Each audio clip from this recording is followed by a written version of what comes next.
Welcome to The Current Case, where we explore the intersection of life advice and the latest headlines. Each episode, we dive deep into the stories shaping our world, from global events to personal triumphs. But here's the twist. We don't just stop at news analysis. We take it a step further, extracting practical wisdom that can transform your life and help you navigate the ever-changing landscape.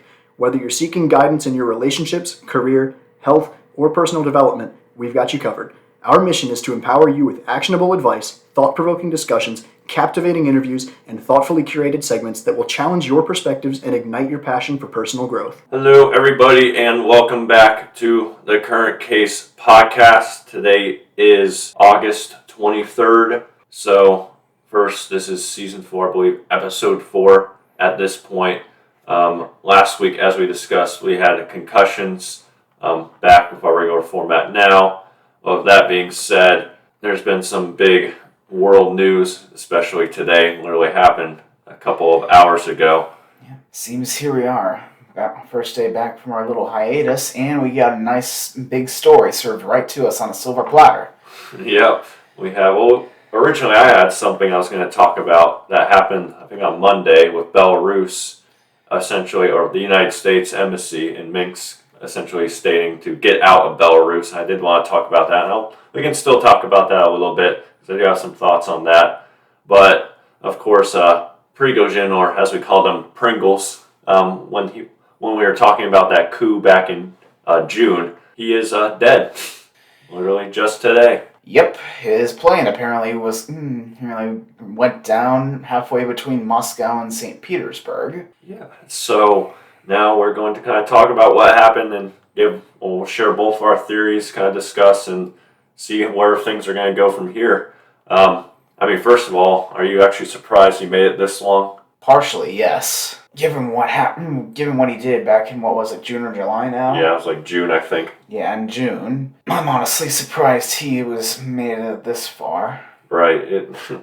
Basically, I remember when we talked about that was like our first emergency episode. Literally, we were covering it like the very end of that story when it was Lukashenko who came up with a solution where he can go, and I think most of Wagner can go to Belarus and just hang out there, as long as Putin made them give up their arms, or most of their arms, or something like that.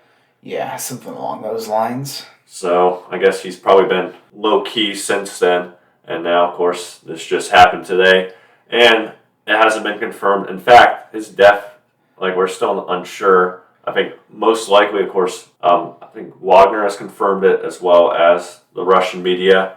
However, never can trust them for sure. There's speculation that he possibly faked his death, which I think that's kind of pushing it, to be honest with you. Yeah, it kind of is, especially since Wagner's second-in-command, Dmitry Utkin, the guy who founded the group, was also among the people who went down with this plane. Right, so I don't believe that. I think he did legit die in this crash. Now, how did the plane crash? That's the big question. More than likely, it's looking like a possible missile hit that plane. Yeah, it sounds... I'm actually reading an article here. It says, apparently, local residents heard 2 bangs before the crash and saw 2 vapor trails. Those bangs were probably the missiles going supersonic. Right.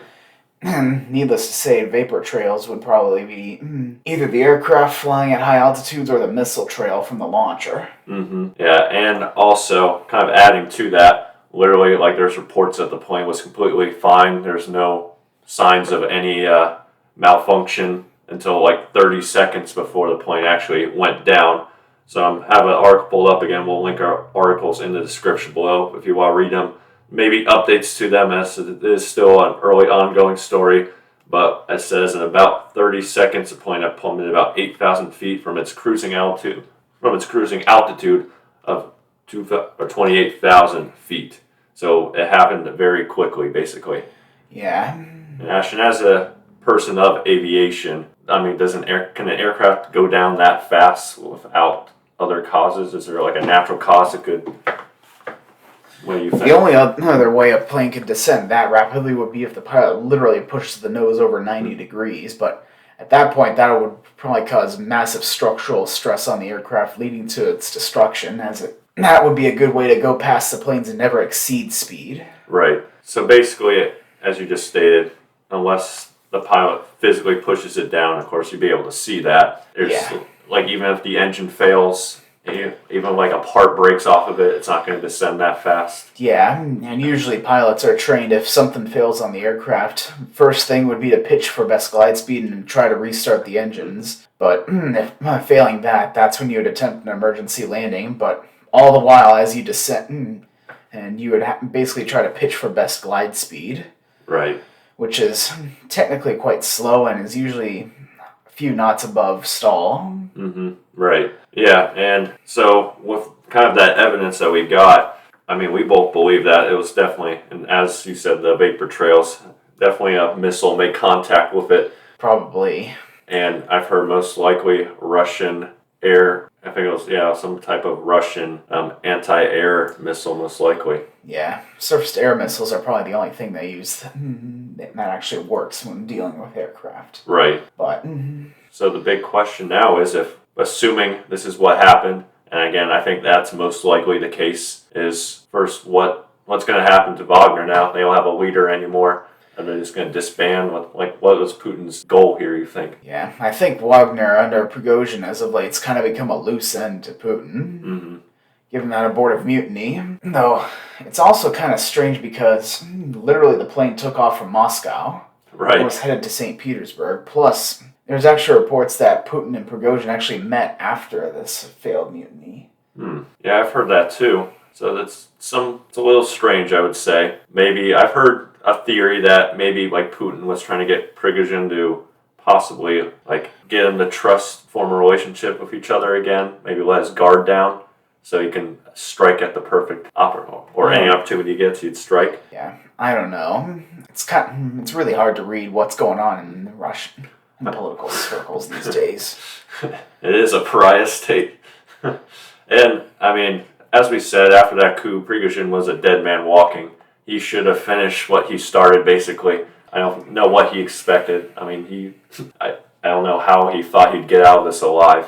It would come for him eventually. Yeah, but now that he's gone, I'm pretty sure Wagner is going to be thrown into chaos at this point without their leader.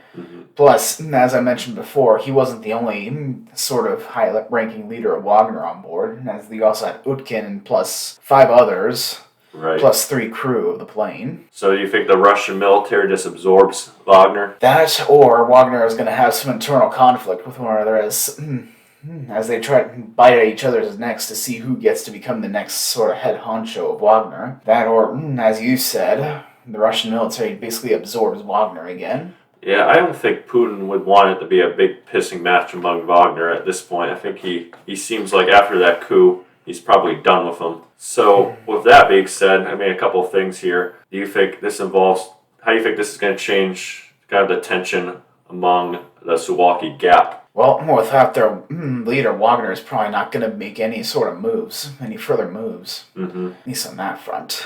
So, I don't think we're going to have to worry about Wagner again for the foreseeable future. Positive outcome from that. And what about the Ukraine war in general? Yeah, well, when it comes to the Wagner groups, if they get absorbed into the Russian military, likely many of their more experienced troops are going to go back to, say, Spetsnaz or the VDV, which are the two sort of like highest, most skilled troops echelons in the Russian army. Might provide them with a bit of reinforcements, but I don't really see it changing too much. And also Africa too. That's because Wagner has a big role over in Africa, so that's another question mark right now. Well, now I think with Prigozhin dead, if Wagner does fall into chaos or gets disbanded, that means that their operations in Africa are basically done for. Right. The whole point of Wagner operating there was to basically act on Russia's behalf without Russian forces technically being there, given that sort of plausible deniability. But basically, yeah, it's either like Putin has to bring him home, bring him home. So this is going to be a big. I don't know. It's a big question mark right now. Like Putin may allow Wagner to still exist, have someone else that's more loyal. I mean, even then, I've heard Prigozhin was loyal to Putin. That's why he didn't carry on his coup. He was. I think the whole mutiny was aimed at Shoigu and Gerasimov of the regular Russian Ministry of Defense. Right. But I guess not anymore, and I think Putin will be willing to replace Prigozhin.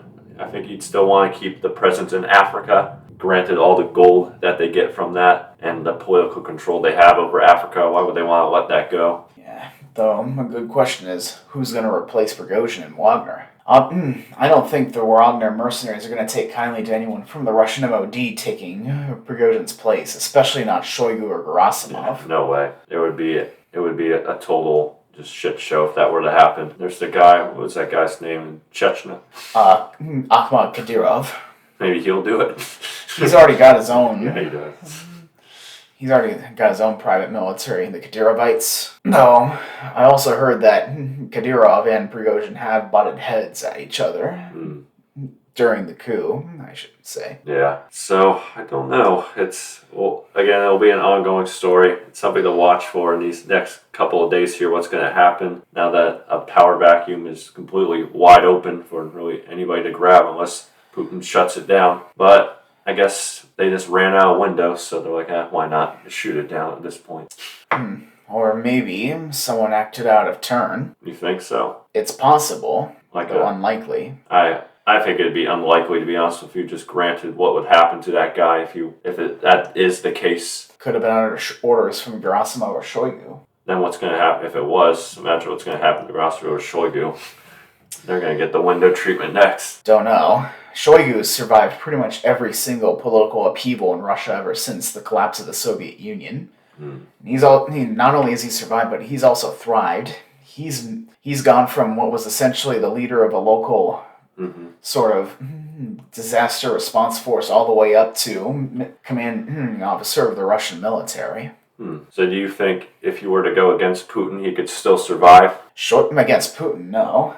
Yeah, acting, so let's say he was the one who ordered it. I don't think Putin would exactly authorize something like that. He may not authorize it, but he could turn a blind eye to it.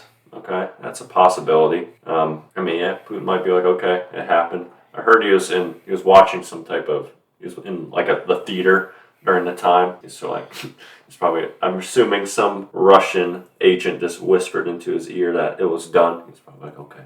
Maybe. But like I said, it's hard to get a read on the internal politics of Russia in this day and age. Yep, exactly. We have the Great Purge Part 2, Part 3 at this point. They've had so many purges. Yeah, honestly, there's so many sequels to this, it's starting to rival Marvel. I know. No wonder why Putin wants to change the names back to Soviet towns. He wants to bring back Leningrad. I've heard he wanted to bring back Stalingrad too. Yeah, they actually do that on the anniversary of the battle. They even change all the signs. Volgograd goes back to Stalingrad. Yep. So I've heard it's not popular with the Russian people, so that's why they haven't done it, but that hasn't stopped them before. They'll just get 99% of the vote and they'll be done with it. All right, but with that being said, really quickly, I just wanted to talk about what we originally were planning on talking about today, which was our warning about Belarus. Basically, our embassy in Minsk, again, was stating that all American citizens need to leave Belarus immediately. So I kind of wanted to give our thoughts on that as well. I've read that this was a warning we gave in the past, basically around the time the Ukraine war did start. Of course, Russian forces did use Belarus as a launching point. So basically what I've heard is that we were we're renewing that warning basically, and something we would do every year. So that could be a plausible theory. It's like nothing major going on. In Belarus, they're just renewing that warning to stay out of there. However, there could be something more sinister. Think about this. Prigozhin was supposed to be in Belarus, and this just happened today.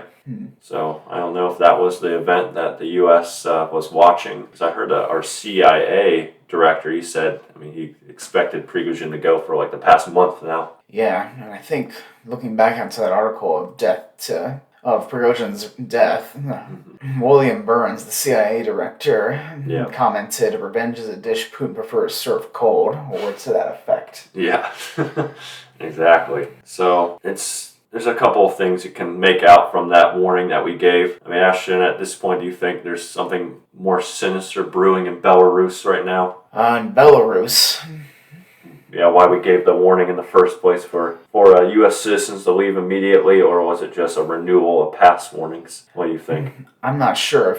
I think we made that renewal for our citizens in Russia just before the outbreak of the war, but it's the first time I've heard of it being issued in Belarus. Yeah, I'll have to double check, but people were claiming that we did do that when the Ukraine war started, to also leave Belarus as well. Yeah, I'm not sure if you really need to renew a warning if one's previously been issued. Mm-hmm. You can just say that the warning has been lifted, and That's true. Maybe a restatement, possibly. potentially. But, of course, it is kind of worrying since Belarus is basically Putin's vassal at this point. Yeah, I'm surprised he hasn't just said it's Russian Federation now. Well, he has to kind of keep up appearances with Lukashenko because if Belarus gets absorbed, the people of Belarus are going to go nuts. Right, after 2020, they definitely got to tread carefully. So, I mean, we've talked about Belarusian intervention before into the war. I think that was like one of our early season 1 episodes. I mean, we talked about how stupid it would be, but again, as proven this past year, that doesn't stop them. Yeah. Now, is this warning, let me rephrase this. Is this something that now that we're giving these warnings, is it going to happen? Is Belarus actually going to get truly involved in the war? That's another big question mark we have, where of course, Wagner is still in Belarus as well, so maybe that was the warning too. Because there's going to be a power struggle in there. It could get very dangerous. For what information that's available to the public being us, I'm not sure. I'm not entirely sure what to make of this. Mm-hmm. I do know that, of course, Wagner mercenaries and Belarusian forces have kind of been intermingling near the Suwalki Gap as of late. We've covered that before. But I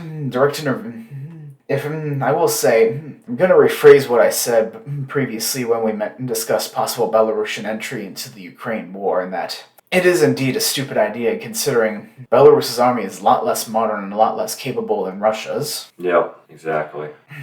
And like we just said, if Lukashenko decides to drag Belarus into this, the people of Belarus are going to go nuts. Mm-hmm. Yeah.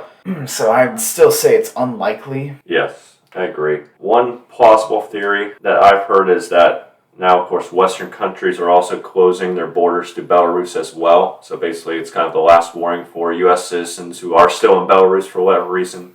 This is basically the last chance to actually get out and go to the West before the borders basically completely close off. Which I think that sounds the most reasonable from all of that to me. Yeah,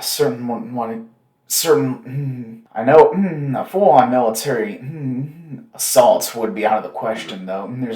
There is no discounting the possibility of potential small teams of maybe saboteurs trying to stir up trouble. Exactly. And, I mean, with this, and like I said, that would probably I'd be more inclined to believe that theory. However, with what just happened today with Prigozhin, I think now the power vacuum, as we said, is completely open, and that's going to create a dangerous situation in Belarus as well. So that could be part of that warning too. Maybe. All I will say, though, is that in this situation, given that the U.S. probably has one of the most extensive intelligence networks across the world, I wouldn't be worried unless someone at the CIA or the U.S. government was worried about it. Yes, exactly, and we'll hear those warnings.